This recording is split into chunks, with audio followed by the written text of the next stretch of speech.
Assalomu alaykum barchaga. Bugun sizlar bilan dranik tayyorlaymiz birgalikda.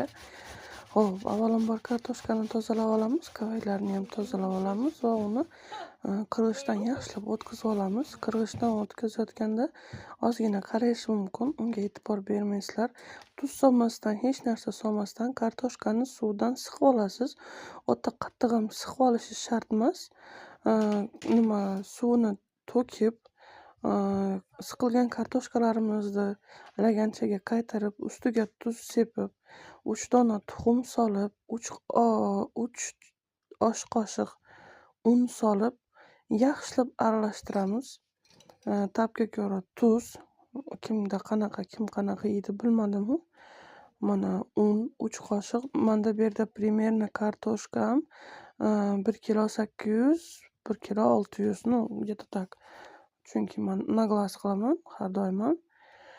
Xo'p, buni ham yaxshilab aralashtirgandan keyin bu pichi tursa, sok beradi. Qizigan tovaga ikki tomonini qizartirib, yupqaroq qilib solamiz. Solganda ham bu haligi nima deydi, xrustящий, yumshoq bo'lib chiqadi. Ham qirsilab chiqadi chetlari, ham ichi mana o'rtaroqlari yumshoq bo'lib chiqadi. Bunga обязательно sous qilinadi. Men lekin juda erinchoq bo'lib qolganim uchun sous qilmadim. Mana shunaqa qilib hammasini qizartirib pishirib olamiz.